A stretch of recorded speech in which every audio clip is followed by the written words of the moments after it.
Good afternoon, everyone, and welcome to the webinar. My name is Kurt Smith with Applied Pavement Technology, and I'll be serving as your host for today's webinar on an introduction to life cycle cost analysis for pavements, Part 2, application and examples. This is part of an ongoing series of webinars on sustainability that was developed under the FHWA Sustainable Pavements program and covers all stages of the pavement life cycle. Before we get started, I want to mention just a few housekeeping items. The webinar is scheduled for a total of 1 hour, consisting of a 45-minute formal presentation and a 15-minute Q&A, question and answer session. The questions will be answered at the end of the formal presentation, but you may submit your questions at any time during the presentation using the questions box on your control panel. If you don't see the questions box, you may need to click on the orange arrow icon shown on the control panel to display the settings. And at the end of the session, we'll work to answer as many of the questions as we can within the time allotted. But because of the volume of questions that have been received on the series of webinars, we may not be able to answer all of them, but plans are currently being made to organize 2 additional webinar events to address all questions that have been raised. Details on those additional webinar events will be made available once the plans are finalized. After the conclusion of the webinar, a copy of the presentation will be shared with all registrants via email, along with a link to the webinar recording once it is processed. You may need to regularly monitor your spam or junk folders, as we found that some of our webinar communication occasionally gets redirected there. Throughout today's webinar, we'll be using a number of acronyms referring to different materials, products, and processes. We'll work to introduce these as they are used throughout the webinar, but this master list will be available in the presentation that we will share with everyone upon the conclusion of the webinar. So now to get things started, I'd like to introduce Monica Gerardo with FHWA, who will preface our webinar with a quick look at FHWA Sustainable Pavements program. Monica? Thank you, Kurt. Good morning and good afternoon to some of you. My name is Monica Jurado, and I want to thank you for joining us for the Sustainable Pavement Systems, a webinar series. Before we get into the meat of the presentation, I would like to talk a little bit about the Federal Highway Administration Sustainable Pavements program, which began in 2010 with the vision and mission to advance the knowledge and practice of designing, constructing, and maintaining more sustainable pavements through stakeholder engagement, education, and the development of guidance and tools. Some of these guidance and tools consist of our Sustainable Pavements, a webinar series. So today we're on the 8th webinar of a series of 10. Upon the completion of the webinar, you will receive 1 PDH. And if you complete 8 out of the 10 webinars, you will receive a completion certificate.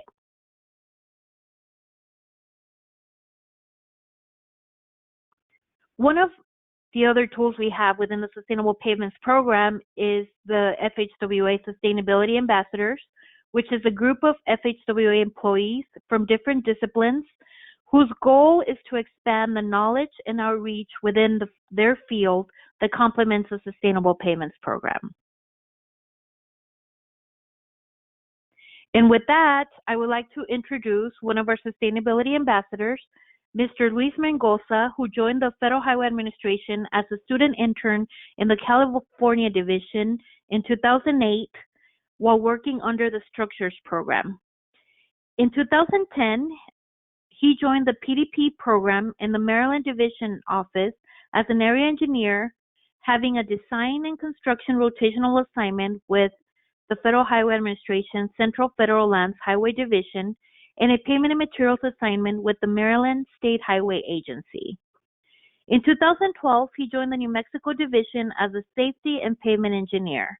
And with that, I would like to give a welcome to Mr. Luis Mendoza.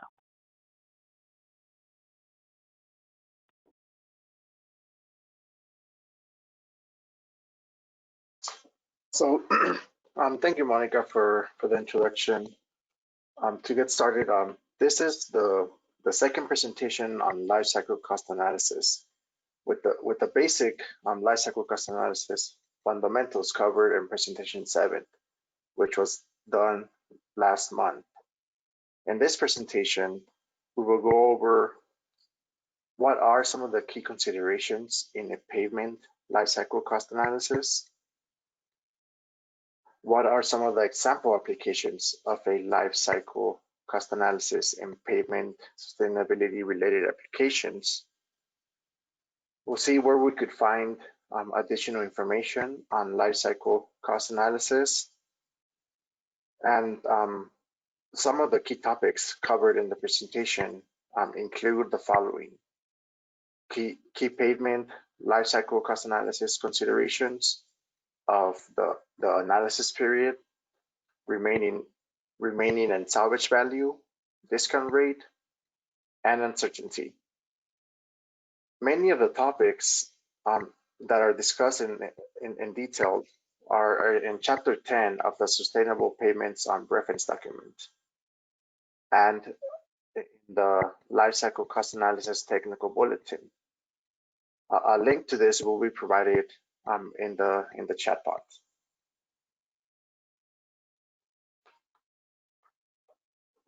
So what are some of the key considerations in a pavement lifecycle cost analysis?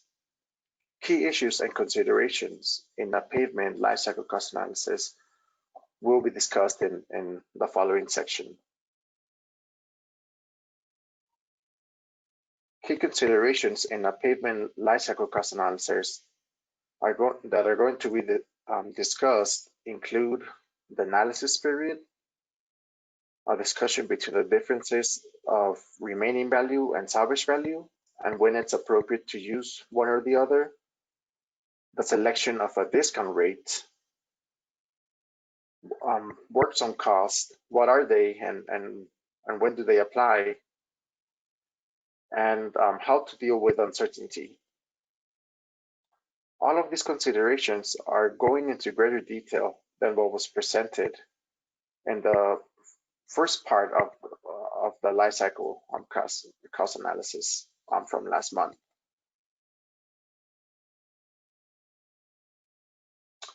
So now let's talk about the analysis period.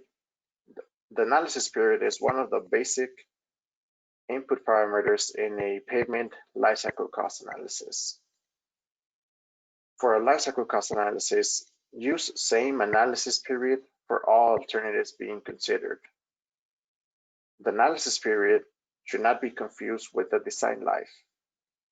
The analysis period has to be long enough to include at least one major rehabilitation activity. In establishing the analysis period, one needs to assure that the same analysis period is used for all alternatives being considered. You should not confuse the design life with the analysis period. The design life is the time used by the pavement engineer to design the pavement, while the analysis period is the time used by the life cycle cost analysis framework.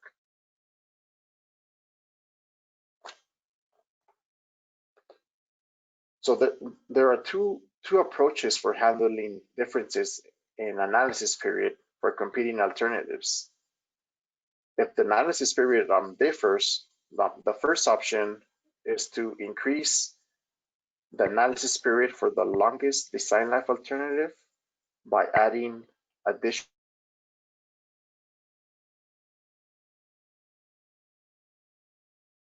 alternative, or include the remaining value at the end of the analysis period. This removes economic bias between alternatives. The second option is to perform equivalent uniform annual cost analysis by determining the present value of each option. From there, you determine the value of each payment in a series of uniform payments that has the same present value as computed in the previous step, and then convert that to the equivalent uniform annual cost by using a capital recovery factor that corresponds to the selected discount rate, and the length of the analysis period. From there, we can compare equivalent uniform annual cost values between the considered alternatives. You should note that for any given strategy, the equivalent uniform annual cost implies that the strategy will be performed again at the end of the current analysis period.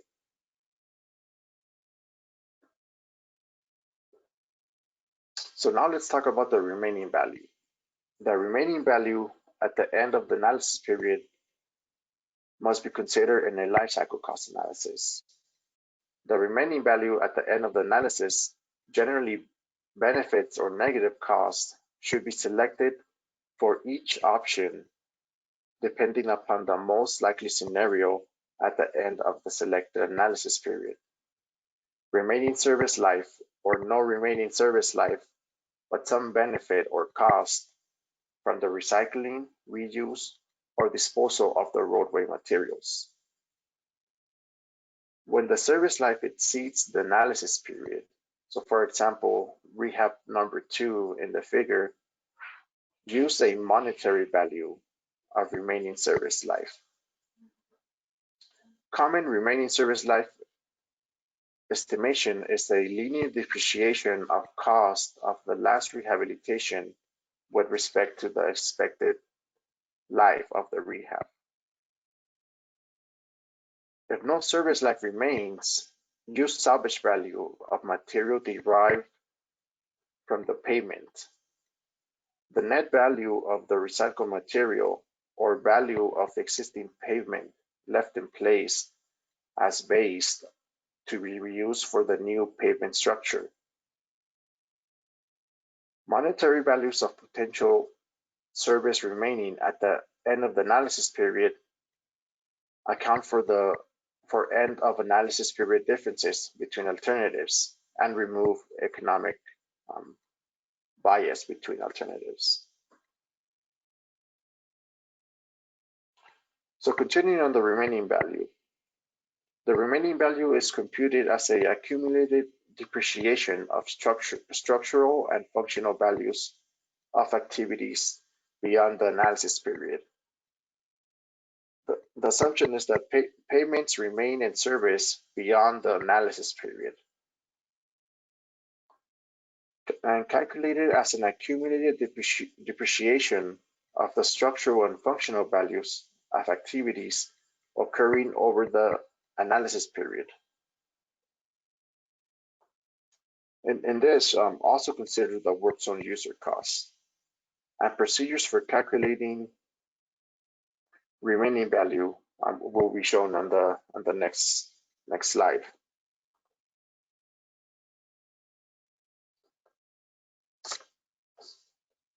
The procedure for calculating remaining value is illustrated on the slide. The graphic shows 3 activities: activity 1, activity 2, and activity 3. Activity 1 has a structural life that extends beyond the analysis period. Activity 2 has a functional life that is within the analysis period. And activity 3 has a functional life that extends beyond the analysis period. The depreciated value of activity 1 and activity 3 beyond the analysis period represents the remaining value. As you can see from the slide, we would have a remaining value for both activities 1 and 3.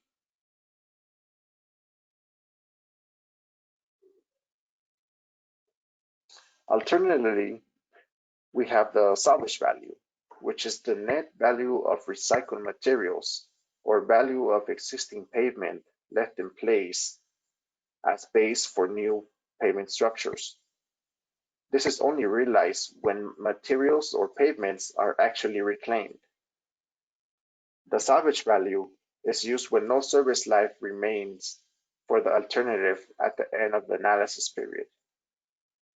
The salvage value represents the net value of recycled materials or value of existing pavement left in place as base to be reused for the new pavement structure.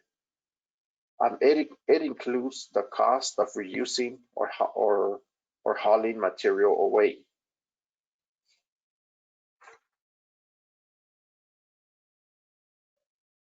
So remaining value is not the same as salvage value. Remaining value and salvage value are mutually exclusive, and no analysis should include both.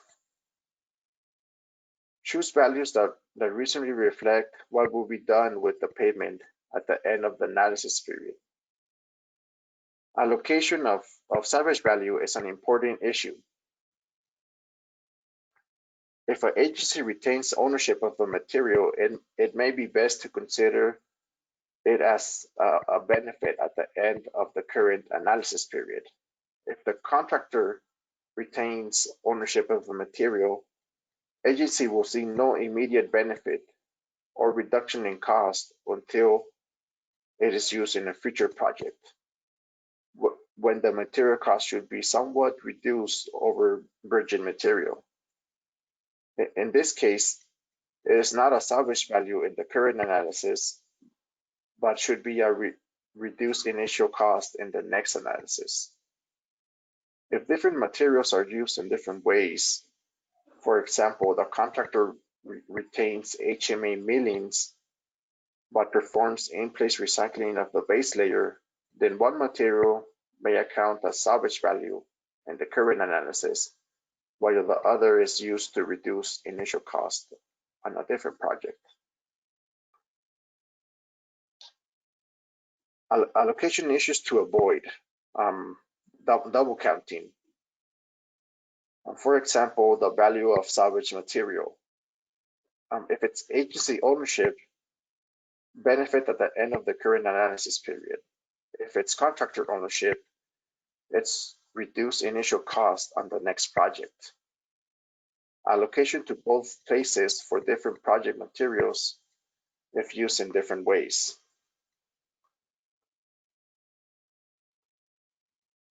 So now let's talk about the discount rate and what it is. The discount rate represents the time value of money to reflect the impacts of interest and inflation. It accounts for the interest rate or the cost of borrowing or value of invested money, and the inflation rate or the change in price levels over time. It is approximately the simple difference between the nominal interest rate and the inflation rate, but more accurately, it's computed with the equation shown on the slide. So as you can see, the discount rate equals the real interest rate, which equals the nominal interest rate minus inflation, divided by 1 plus the inflation. All rates in the equation are expressed as a decimal form. So for example, a 5% nominal interest rate and a 3% inflation yields 0.05 minus 0.03 divided by 1.03, which equals to a discount rate of about 1.994. Treasury bills are often used as for the interest rate, whereas the consumer price index is often used as the indicator for inflation. It allows users to input constant today's dollars in the analysis. The selected discount rate can have a significant impact on the lifecycle cost analysis. Higher rates provide greater reduction in present value of future cost. Zero rates give equal value to present and future cost, and negative rates increase present value of future cost above current cost.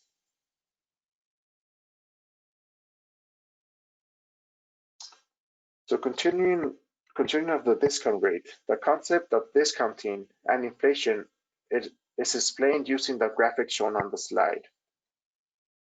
The blue line shows the yield of a 10-year Treasury note. Note higher values in the late 70s and 80s, and it has gradually decreased over the years. The red line shows inflation rate measured by the rate of change of the consumer price index. The green line is the real discount rate, which is the difference between the yield on a 10-year Treasury note and inflation. The red area is where inflation exceeds the yield on a Treasury note. The discount rate is the rate of return that the public would expect to get on its investments.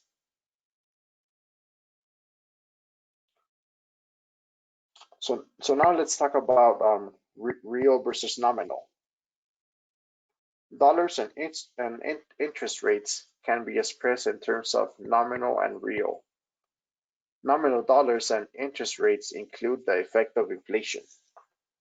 Nominal interest rates represents the rate of return of an investment on typically a private sector interpretation, or the monetized opportunity cost of an investment foregone.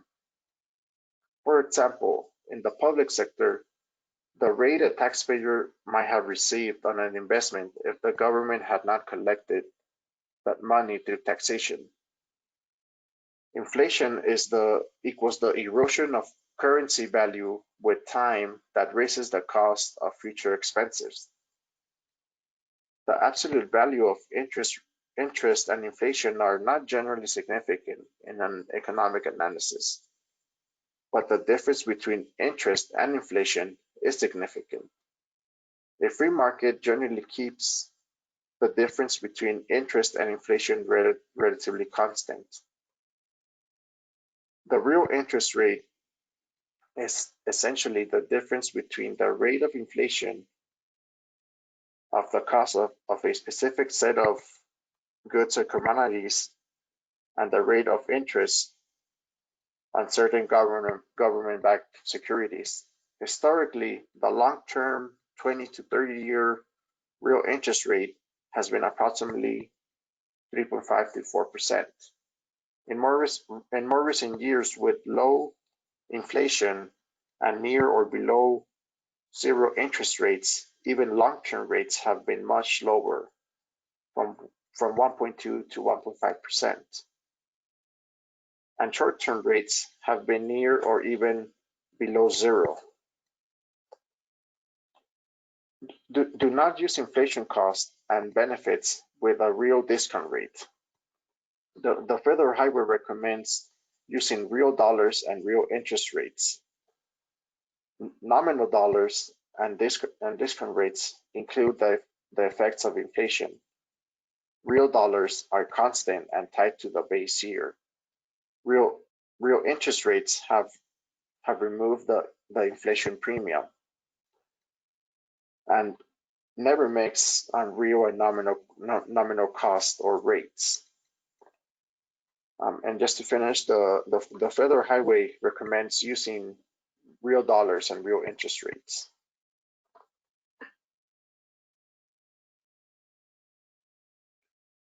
So this discount rate selection. Select the real inflation-adjusted discount rate that properly reflects appropriate interest and inflation rates over the time frame being considered in the analysis.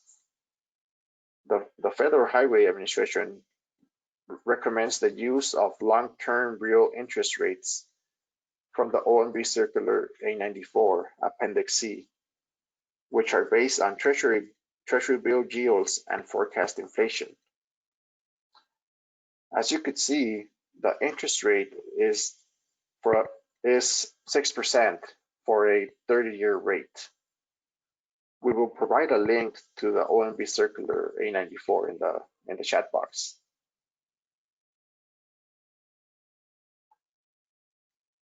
So now let's talk about work zone user costs. There are several types of user non-agency costs that could be considered. There are a number of user costs that can be considered in a lifecycle cost assessment. For the purpose of lifecycle cost assessments, only vehicle operating costs and user delay costs are typically considered. Also note that it is the additional impact caused by the work zone that are of interest. For vehicle operating costs, for example, we're interested in the wear and tear, the fuel consumption, and any maintenance and repairs. With delay costs due to the increased time in the work zone, or congestion, or additional fuel costs. Crash costs are generally not considered in a life cycle cost assessment.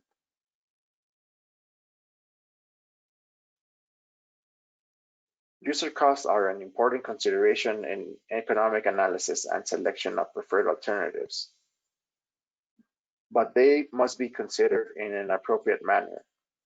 It is generally accepted that user costs should be evaluated and considered separately from agency costs, because the estimates of user costs vary widely depending on the cost estimating scheme selection and the specific project being considered. And management of agency budgets is an important aspect of agency function, and user costs do not directly debit agency budgets. Computed user costs on some projects using certain cost estimating approaches can swamp the decision-making process and lead to the selection of impractical or unaffordable options.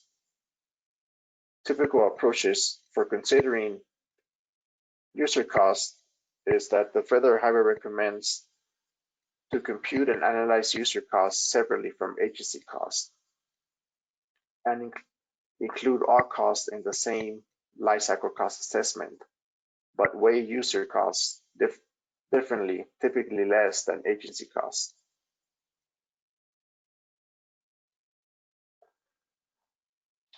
So now let's talk about uncertainty.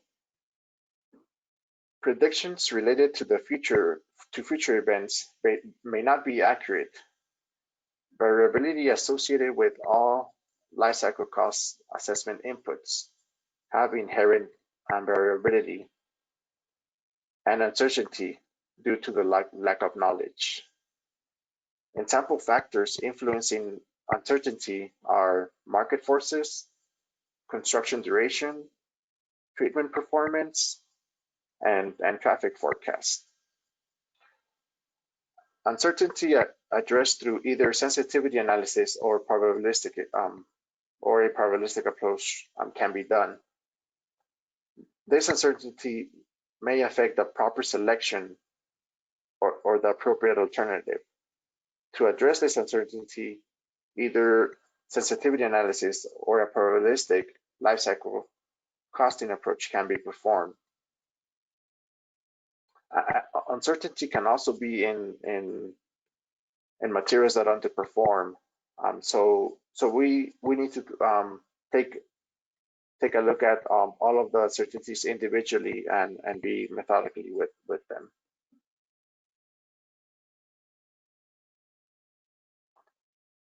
So handling uncertainty in a deterministic life cycle cost assessment by doing sensitivity analysis. Sensitivity analysis is one approach to handle uncertainty in a deterministic life cycle cost analysis. By varying one key input parameter, such as cost, treatment timing, or discount rate, while holding all others constant, we could calculate the best, worst, and most likely scenarios. If looking at construction time, the worst can be 2 times longer, the best can be as expected, and then you would have one in the middle of both of the options. Evaluate how sensitive the output is to the chosen input parameter. Parameters with high degree of sensitivity must be more carefully and judiciously selected than those with lower degrees of sensitivity. So an example of sensitivity analysis. The example shown on the slide shows the impact of varying the discount rate on the life cycle cost of 2 alternatives. Alternative B is currently more sensitive to the discount rate, when compared to alternative A. Lower discount rates favor early high-cost alternatives, while higher discount rates favor delayed future costs. Sensitivity analysis is a good tool to give you an idea of how impactful your analysis is.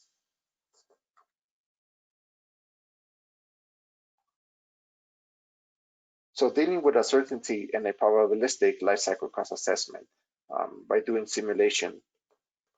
Probabilistic life cycle cost assessment is another way to handle uncertainty by using statistical analysis and simulation.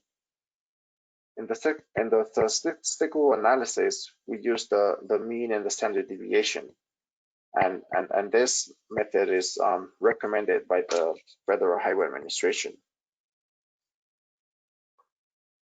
By doing the simulation, you determine the statistical distribution of the inputs, a range of input values, and their probability of occurrence.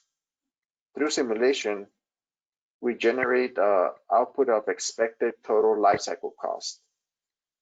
And by using simulation, all inputs can be buried together, and the output curve showing the expected range of life cycle cost results can be generated. Just like a single value input, probabilistic inputs are based upon historical data, expert opinion, and research, and they're data intensive.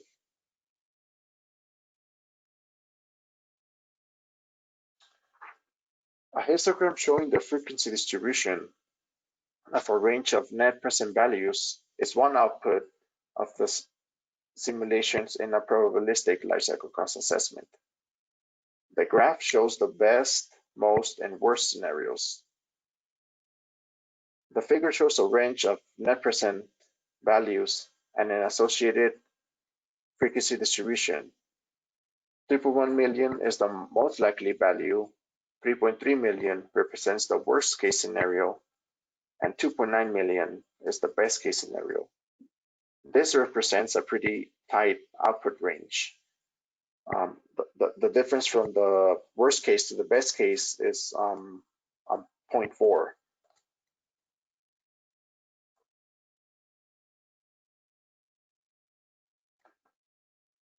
So simulation results by using a cumulative distribution curve. Cumulative distribution curves is another way to look at the probabilistic life cycle cost analysis results. The area under the frequency distribution curve can be summed to generate what is known as a cumulative distribution curve. This curve shows the likelihood of occurrence of values less than or equal to the computed project cost. For example, using the values shown on the graph, there is a 90% chance that the project cost will be less than 3.2 million, a 50% chance that it will be less than 3.1 million, and a 10% chance that it will be less than 3 million.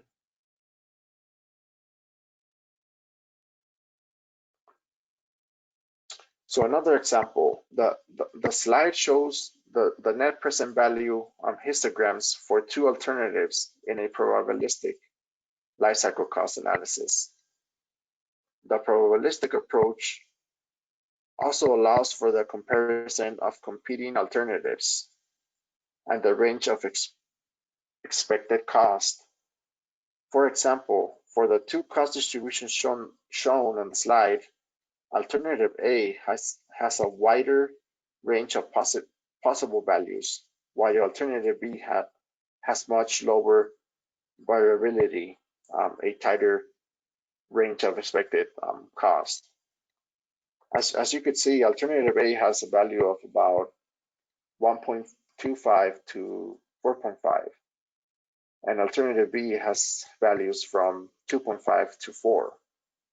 However, alternative A has a lower mean value than alternative B. Some additional analysis may be needed.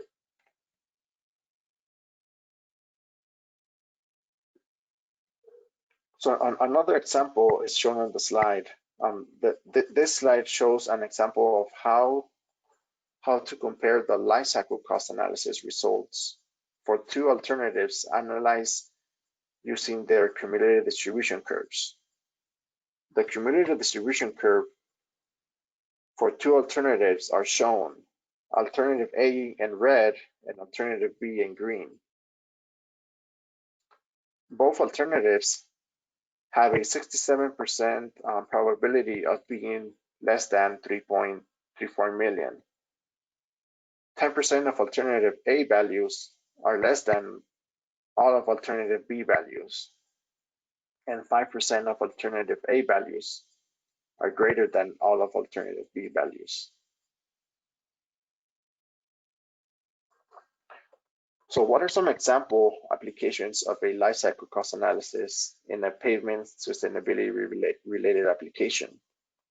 Typical application of life cycle cost analysis for pavement systems will be discussed in the next slides.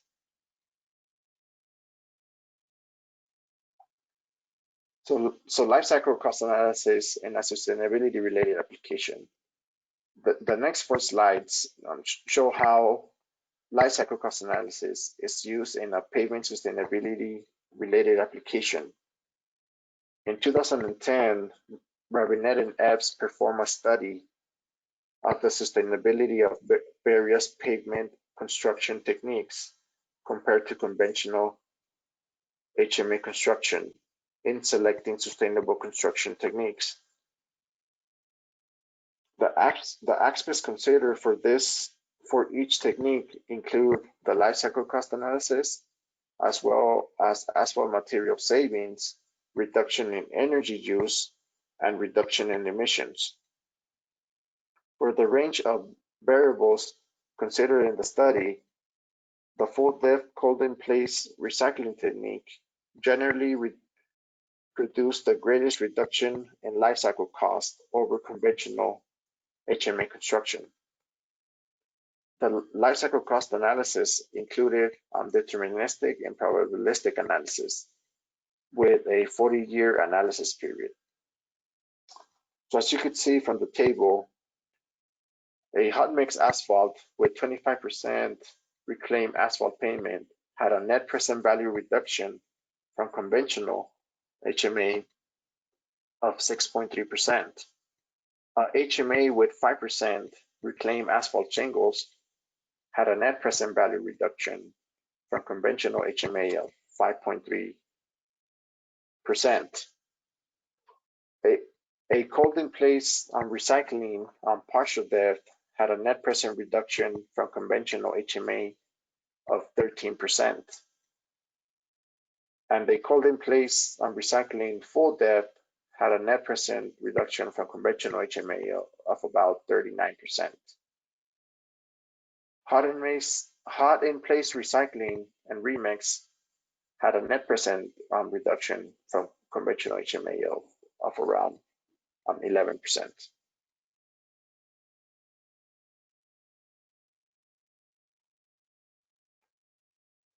So another example of use of life cycle cost assessment in a sustainability related application is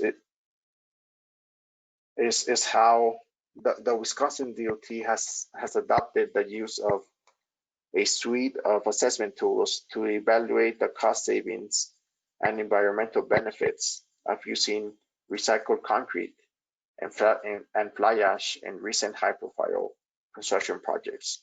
So for example, a 1.5-mile segment of Madison, Wisconsin's Beltline Highway. Life cycle cost assessment was used to evaluate cost savings of using locally sourced waste and recycled materials, recycled concrete in base and embankments, the use of fly ash in concrete mixtures, which showed a initial cost savings of around $130,000 and a lifetime savings of around $250,000.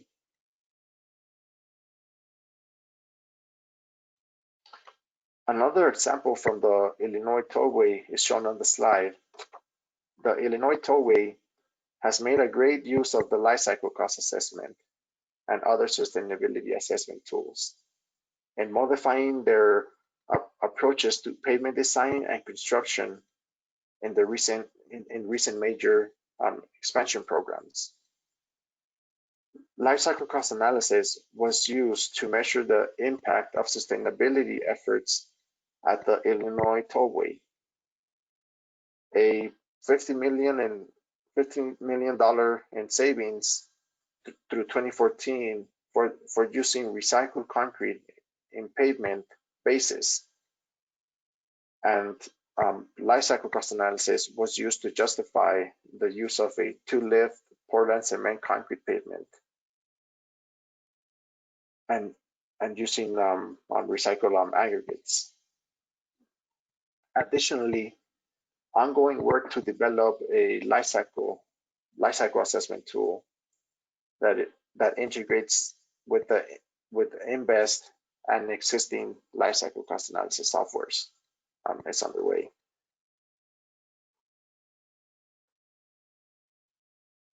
So where could we find more information on life cycle cost analysis? The next couple of slides will cover where you could find additional information on life cycle cost assessment.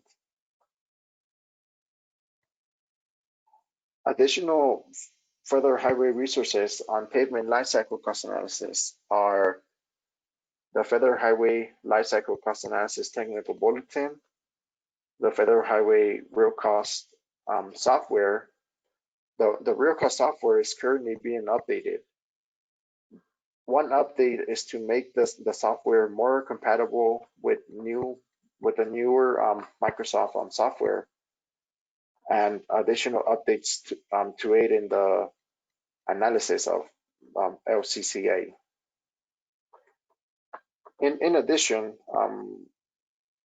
some additional tools is the life cycle cost analysis primer, the fact sheet, and the web page. So now let's do a quick summary. So key takeaways. Life cycle cost analysis is a well-established process for assessing and comparing the monetary quantifiable aspects of competing pavement designs and rehab alternatives. Life cycle cost analysis does not necessarily lead to the more sustainable solution. We need to also consider environmental and social impacts. The economic impact is an important component of pavement sustainability and can be determined using the established life cycle cost analysis processes. However, note that life cycle cost analysis, like any other computational process, can be manipulated to provide support for specific decisions. That practice should be discouraged in favor of true, investigated, and assessment techniques. Note that agency input values, even standard inputs, should be evaluated frequently and updated as necessary to reflect the latest information on interest rates, observed service lives, and performance periods. Changes in cost with changes in policies and specification and equipment.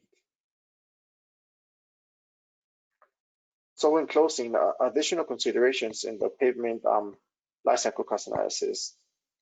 With the analysis period, it has to be the same for all alternatives being compared. The remaining value and salvage value should not be used concurrently in an analysis. It is either one or the other. And discount rate, you can get it from the OMB circular A94, and the discount rate can drastically affect your life cycle cost analysis results. And for work zone, only vehicle operating costs and user delay costs are typically considered. And uncertainty may affect the proper selection of the appropriate alternative. And sensitivity analysis is one approach to handle uncertainty for a deterministic life cycle cost analysis. So now I would like to pass it over to Monica Curado to close out the presentation. Thank you, Luis. Great presentation. Lots of information. We also have other example products, like we have links here to our towards sustainable payment systems, and also our payment lifecycle assessment framework. Along with visiting our website, we have technical briefs, other webinar series that we've had in the past, and we have the Sustainable Payments Program Roadmap.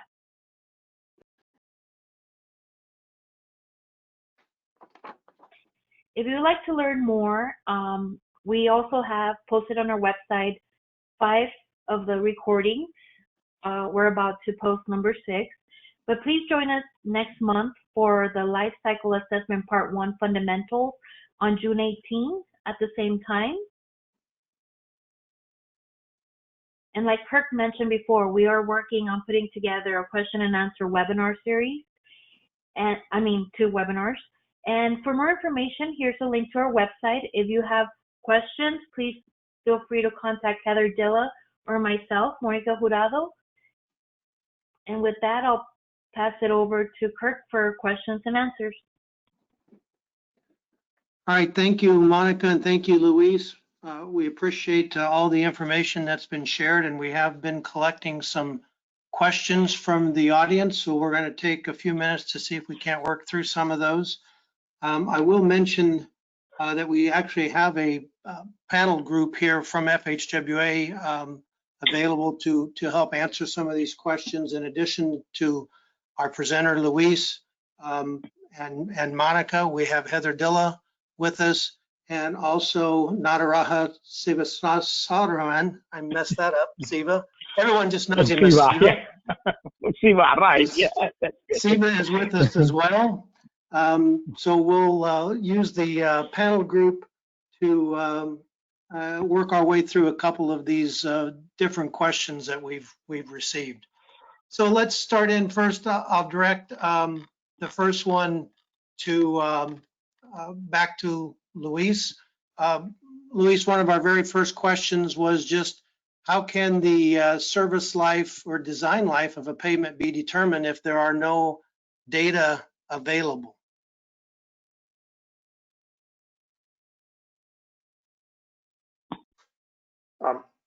Okay, so if there's no real data available, I think the best thing that you could probably do is use your engineering judgment to come up with what that service life should be, and then from there try to compare it to similar treatments.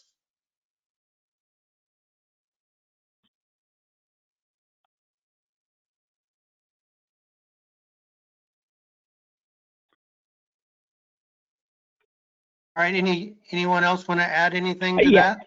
Yeah, just to add to that, what Louis said, I mean, design life is what you start with in your payment design process.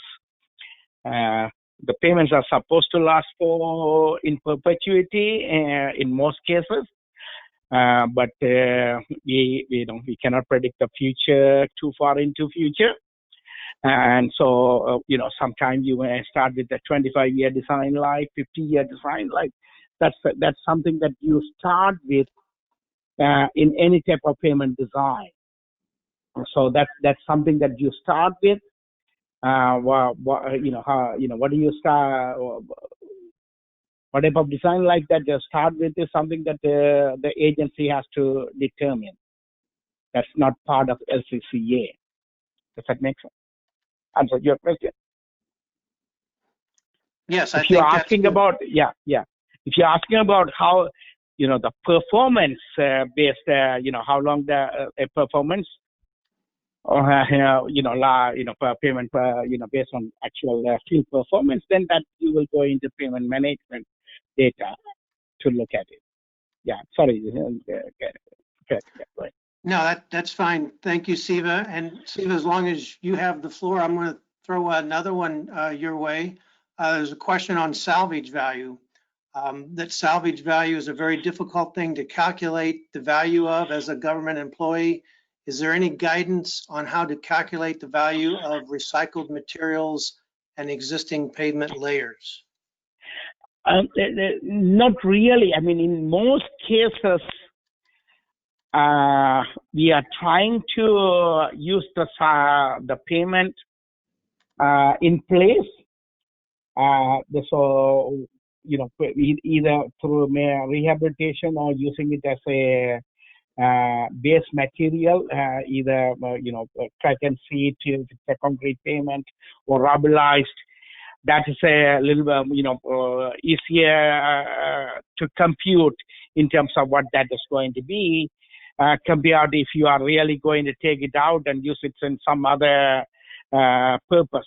But in most cases, we are focused on remaining value at the end of the analysis period, because these payments are going to be there. We are going to keep using it in place, and we may be overlaying them, or we may be using it as a crack and seat or some type of rubberized payment in there. So in that case, that you can come up with that. And one other thing that really used to favor us is that the discount rate used to be into the 3 to 5% range. So when you really discount the salvage or the remaining value into the future, that after 40 years or 50-year analysis period, it didn't have too much of an impact. You know, currently the discount rate is rather low, so it could have an impact, but we don't really have an approach for computing salvage value. If you are taking the material out and using it for a specific purpose, you know, some other purpose, then it's up to the user to you know, come up with that and estimate the salvage value. Thank you, Steve. And just a quick follow-up to that, there was a question about whether the salvage value could actually be negative. Yes, in some cases it might be costlier to you know, if the end of life action is to move the material out again, you know, and then you know, if the value of the material is less than what it would take to move that material, it could very well be negative. But in most payment LCCA, we you know, we end up you know, the practical, for all practical purposes, that we you know, we encounter more often than not that it will be used in place.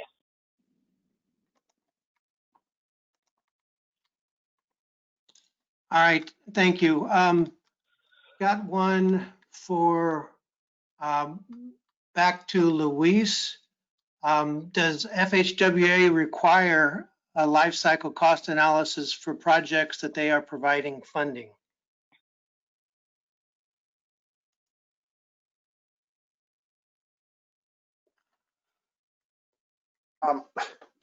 No, we don't require the use of the life cycle cost assessment, but it was a requirement in the past.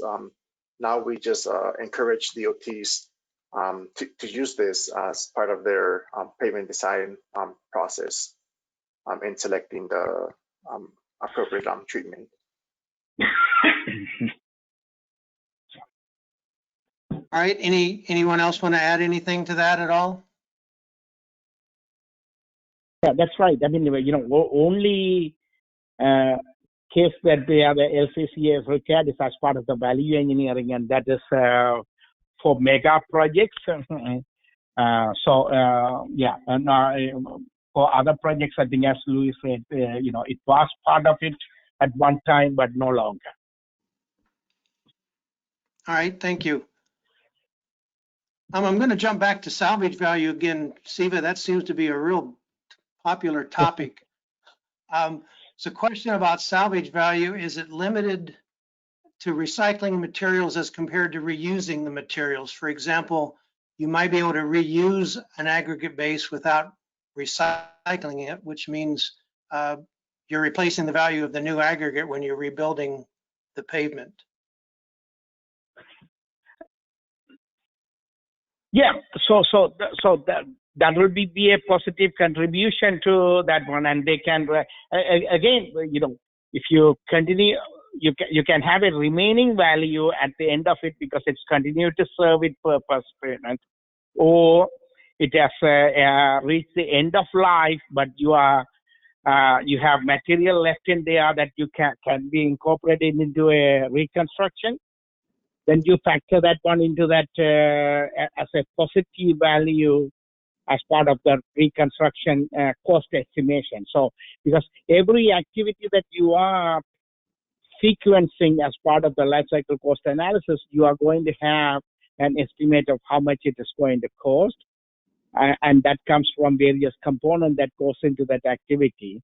And so, in this case, at the end of the life,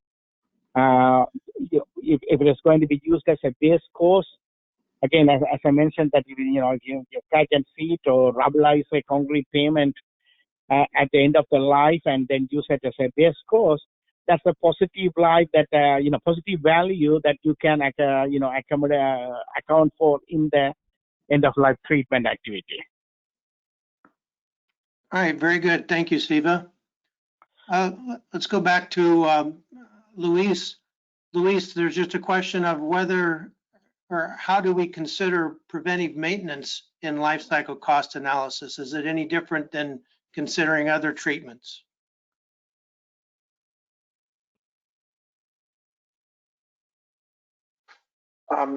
No, in terms of preventive maintenance, you would consider them the same. I think for like HMA, you would do a flock seal or cracking, and for concrete, do some diamond grinding. So that would be some of the preventive maintenance that could be considered. Right, and they would have a cost and a performance period associated with them as well, just like any other treatment.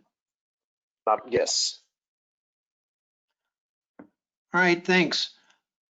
Siva, I think I'll go back to you. There's a question about whether we should be considering the fact that different materials used in a pavement structure may have different costs and inflation rates associated with them. Is there any way that can be considered or accounted for at this time?